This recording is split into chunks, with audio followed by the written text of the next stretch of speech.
এই বন্ধুরা, আজ আবার একটা রেসিপি নিয়ে এসেছি। রেসিপির নামটা অনেক বড়। এর আগের দিনের ভিডিওতে আমার ছেলে তোমাদের সবাইকে বলে শোনাইছে। ও বলতে পারছিল না, তবুও চেষ্টা করেছে। তো যাই হোক, ওই রেসিপিটাই আজ তোমাদের সাথে শেয়ার করছি। তো কিভাবে বানাচ্ছি দেখো। সবার প্রথমে বাটির মধ্যে যেটা নিয়েছি ওটা কি, ওটা দেখানোর জন্য তোমাদেরকে আমি প্যাকেটটা দেখিয়ে দিলাম। নামটা তোমরা পড়ে নিও। পড়ার পরে ভাবছো এটা আমাদের কাছে নাই। না থাকলেও তোমাদের কাছে সিমুই যদি থাকে, সিমুই দিয়েও বানাতে পারো। তো সিমুই দিয়ে কিছু গাজর কুচি, পেঁয়াজ কুচি, লঙ্কা কুচি দিয়ে ওই 2 থেকে 3 চামচে দই দিয়ে নুন দিয়ে ভালো করে মেখে নেবে। মেখে নেওয়ার পরে একটু সুজি দিতে হবে, কারণ দই দিয়ে আছে পাতলা হয়ে যাবে, তো তার জন্য আমি একটু সুজি দিয়ে দিলাম।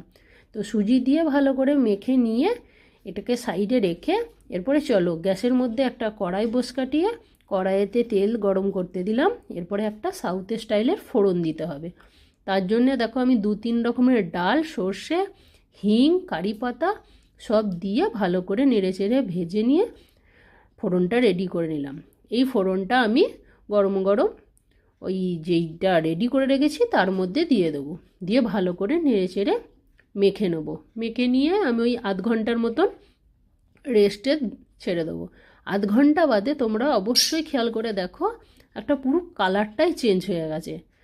তো যাই হোক, এরপরে মেন হচ্ছে আমাকে স্টিম করতে দিতে হবে।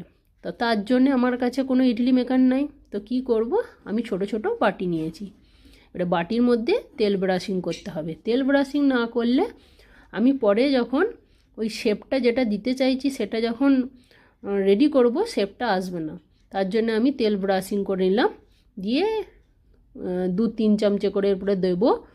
আর ভালো করে লেবেল করে নেবো। আমার বাটির সাইজটা যেমন সেই অনুপাতে আমি দিয়ে একদম লেবেল করে দিলাম। এভাবেই দেখো সব কটা বাটিকে আমি রেডি করে নেব।